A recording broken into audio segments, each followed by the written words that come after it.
میں عرض یہ کرنے لگا تھا، سرکار نے فرمایا حضرت بلال کو، حضرت بلال فرمایا اے بلال میں جا رہا ہوں قبیلہ بنی عمر بن عوف میں، وہاں کچھ تلخی ہو گئی ہے ساتھیوں میں، تو میں ذرا ان کی صلح کر رہا ہوں، تو آگے عصر کا اگر وقت ہو گیا اور میں لیٹ ہو گیا تو ابو بکر کو کہہ کے نماز پڑھوا لینا عصر کی۔ یہ حضرت بلال کی ڈیوٹی لگا گئے، جب تو اذان دے گا تو یہ کرا لینا۔ اب رسول اللہ گئے وہاں صلح کرا کے واپس آئے تو لیٹ ہو گئے، دیر ہو گئی، نہیں میں لفظ بدل رہا ہوں، مزہ نہیں آیا۔ سرکار نے جان بوجھ کے دیر کر دی، جان بوجھ کے دیر کر دی، یہ امتحان لینا تھا صحابہ اکرام کا اور افضل الصحابہ صدیق اکبر کا، جان بوجھ کے۔ اور وہی بات ہوئی، حضرت بلال نے اذان دی، ٹائم ہو گیا، حضرت ابو بکر صدیق بیٹھے ہوئے تھے، ان کے پاس گئے، ان کو رسول اللہ کا پیغام سنایا کہ حضور یہ حکم دے گئے تھے۔ انہوں نے کہا ٹھیک ہے اگر سرکار حکم دے گئے۔ نماز کھڑی ہو گئی، اقامت ہو گئی، تکبیر تحریمہ ہو گئی، امام نے بھی نماز شروع کر دی، مقتدیوں نے بھی شروع کر دی۔ یہاں سے قبلہ کدھر ہے جی؟ ادھر، اور مدینہ منورہ سے قبلہ ادھر ہے، جنوب والی سائڈ پر قبلہ، جنوب، کیونکہ وہاں سے مکہ اور کعبہ شریف اس طرف ہے، تو جنوب، تو کعبہ کے چاروں طرف لوگ رہتے ہیں، تو ہر ایک منہ کعبہ کی طرف کرنا ہے، سمت بدل جائے گی۔ بے شک بے شک۔ دیکھو نا ہم کعبہ شریف سے مشرق پر رہتے ہیں، اسی منہ کر دیں لیندے جی، منہ جدھر غروب ہوتا ہے سورج، اور جو اس طرف ہیں مثلا جدہ چلے جاؤ، وہ مکہ مکرمہ سے تھوڑا آگے ہے، وہاں سے پھر ادھر واپس آتے ہیں مکہ کی طرف، تو جدہ میں منہ کر کے مشرق کی طرف منہ کر کے نماز پڑھو گے، اس طرح چاروں طرف۔ خود مسجد حرام میں جو ادھر کھڑے ہیں وہ ادھر منہ کریں گے، جو کعبہ کے اس طرف ہیں وہ ادھر منہ کریں گے، ادھر والے ادھر، ادھر منہ سب نے کعبہ کی طرف۔ ہمیں حکم یہ ہے کہ منہ سارے، اور رسول اللہ اگر کعبہ کی طرف بھی منہ کر لیں نہیں، کعبہ اگر کعبہ کے کعبہ کی طرف منہ کر لے اس پر کوئی پابندی نہیں ہے۔ کیا بات، کعبہ اگر خود کعبہ، خود کعبہ، کیا بات، وہ کعبے کے اوپر نہیں پرنالا لگا ہوا، جی جی، اس سائڈ پر ہے، اللہ اللہ اللہ، کیونکہ مکے سے مدینہ ادھر ہے، اور اپنے ہاتھ سے کعبہ اشارہ کدھر کر رہا ہے؟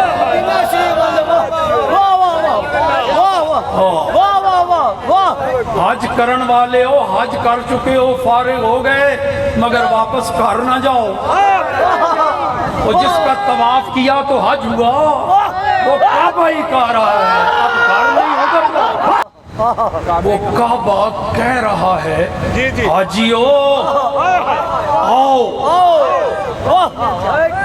حاجیو حج کر چکے ہو، فارغ آؤ، شہنشاہ کا روزہ دیکھو،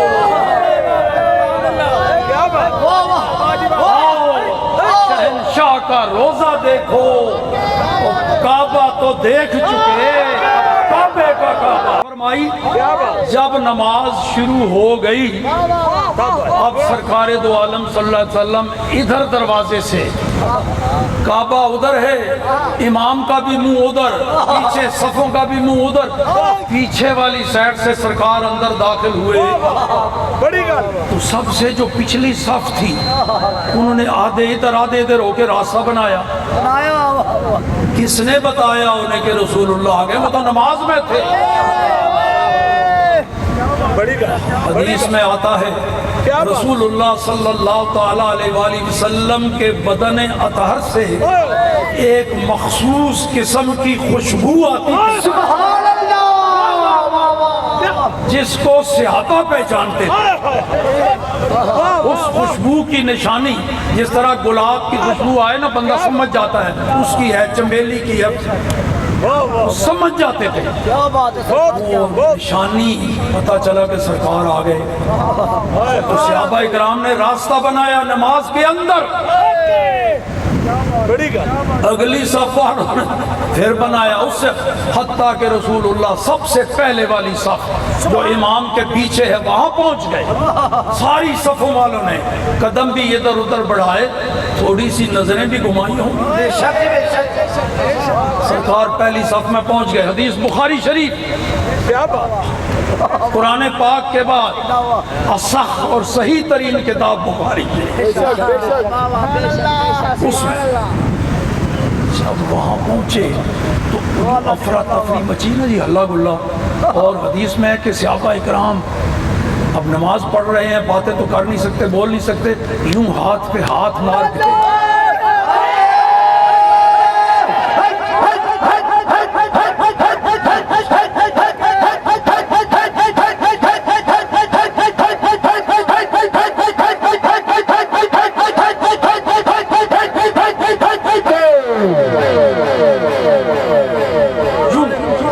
اس عمل کو تصفیق کہا جاتا ہے، ہاتھ پہ ہاتھ۔ تو وہ صحابہ اکرام سارے مقتدی کیوں یہ کر رہے تھے؟ تاکہ امام کو خبر مل جائے اماموں کا امام آ گیا۔ سبحان اللہ، امام، سبحان اللہ، اماموں کا امام، واہ واہ، صف اول میں کھڑے ہیں تو صدیق اکبر نے جب اتنی آوازیں سنی انہوں نے کہا کچھ نہ کچھ ہو گیا۔ التفتا، تھوڑا سا ادھر گردن گھمائی، منہ گھمایا، فرأى النبی، تو صدیق اکبر نے نبی پاک کو دیکھ لیا۔ یہ کیسے دیکھا ہوگا؟ آپ کہیں ایک بندہ محراب میں کھڑا کریں نا نماز کے علاوہ، کیونکہ نماز میں تو پھر سارے، تو آپ پیچھے کھڑے ہو جائیں امام کے پیچھے صف میں، اب امام صاحب کو کہو جی منہ بھی قبلے سے پورا نہ ہٹے تو ذرا مجھے دیکھو، مجھے دیکھو، واہ واہ، سینہ بھی نہ پھرے، منہ بھی نہ پھرے، نظر آئے گا نہیں، رسول اللہ کو دیکھنے کے لیے صدیق اکبر نے مصلی امامت سے کتنی گردن گھمائی ہوگی کہ پہلی صف میں کھڑے رسول اللہ کو دیکھا ہو۔ سبحان اللہ، سبحان اللہ، کیا بات، کیا بات، واہ واہ، واہ حضور، واہ، کیا بات، اب یہ صحابہ اکرام اتنا کچھ کر رہے ہیں، کس لیے کر رہے تھے جی؟ رسول اللہ کے لیے نہیں کر رہے تھے، ادھر ادھر راستہ بھی بنا رہے ہیں، ہاتھ پہ ہاتھ بھی مار رہے ہیں، اور جناب پھر صدیق اکبر بھی گردن گھما کے دیکھ رہے ہیں، حتیٰ کہ صف اول میں رسول اللہ کو دیکھ لیا۔ کیا بات، دیکھا تو یہ سارا کچھ کرنے کے بعد اب پیچھے ہٹنے لگے صدیق اکبر، رسول اللہ نے ہاتھ کا اشارہ کیا، ہائے ہائے، مکانک، کھڑے رہو کیا بات، اپنی جگہ پہ۔ صدیق اکبر نے ہاتھ اٹھائے آسمان، ہائے ہائے، یوں نماز کے اندر کی بات کر رہا ہوں، واہ جی، نماز توڑ کے نہیں۔ نماز کے اندر، واہ، یہ کیوں؟ اللہ کا شکر ادا کر رہے ہیں، میرے اللہ تو نے مجھ پر کتنی کرم نوازی، کتنی عظمت بخشی مجھے کہ تیرا محبوب بھی جو نبیوں کا بھی امام ہے، نبی اس کے مقتدی، وہ مجھے حکم دے رہے ہیں، پڑھ رہے ہیں مصلی امامت پہ، مگر پھر بھی پیچھے ہٹ آئے۔ صدیق اکبر پھر پیچھے، رسول اللہ آگے بڑھ گئے، صدیق اکبر وہاں صف اول میں کھڑے ہو گئے۔ نماز رسول اللہ نے پھر نہیں کہا شروع کرو ابتدا سے، وہیں سے سرکار نے آگے نماز پڑھا دی، اور جب سلام پھیر کے کچھ تو باقی صحابہ سے پوچھا تم نے یہ کیوں کیا، اور اس کو چھوڑو، صدیق اکبر سے پوچھا جب میں نے تجھے اشارہ دے دیا تھا کہ تم آگے کھڑے رہو پھر کیوں پیچھے ہٹ؟ غلام ہو تو ایسا، یہ بھی امتحان، یہ بھی امتحان۔ صدیق حضور کے حکم پر عمل نہیں کیا. مگر جب صدیق اکبر نے جواب عرض کیا تو سارے صحابہ رشک کرنے لگے. واہ صدیق، تیرے جیسا ایمان نصیب ہو، تیرے جیسی محبت اور ادب نصیب ہو. کیا کہا؟ یا رسول اللہ صلی اللہ علیہ وسلم، ما کانا لابن ابی قحافہ، ما کانا، اور کہی ہے لا ینبغی لابن ابی قحافہ یصلی بین یدی رسول اللہ. بلغم لے لو، حضور کے بال کو نیچے نہ گرنے دو، رسول اللہ کے جوتے مبارک اٹھا لو، پھر آگے رکھو، پھر ان کو چومو، پھر گردن وہ لگاؤ سینے سے. حضرت عثمان غنی کو اللہ نے کسی کو منع کیا ہو طواف نہ کرو اگر کعبہ قریب ہو کسی حالت میں نہیں. رسول اللہ کے بال تقسیم ہو رہے ہیں، اللہ نے نہیں حکم دیا، نہ ہی رسول اللہ نے فرمایا، حضور نے بھی یہ نہیں فرمایا. اللہ اکبر، کیا بات.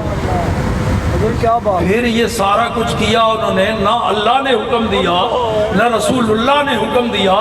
کون سی دلیل تھی ان صحابہ کے پاس یہ سارے کام کرنے؟ ایک اور طرف بھی اشارہ دیا تھا، وہ بھی ضمناً چل رہا ہے. یہ حدیث آپ نے سنی نا جی؟ جی. جو لوگ کہتے ہیں نبی کا خیال آ جائے نماز میں، کیا بات، تو نماز ناقص ہو جاتی ہے. لفظ تو بڑے گندے لکھے ہیں، وہ زبان گوارا نہیں کرتی ان کو. بہرحال کہ نماز ناقص ہو جاتی ہے اگر نماز کے اندر رسول اللہ کا خیال آ جائے. یہ مجھے بتاؤ اس حدیث میں جو صحابہ ادھر ادھر ہٹ رہے ہیں، غصہ کر رہے ہیں اور جناب آگے حضور پڑھتے جا رہے ہیں، ابو بکر نے جو کچھ کیا سارا کچھ رسول اللہ کے لیے کیا، خیال کوئی نہیں آیا ہوگا؟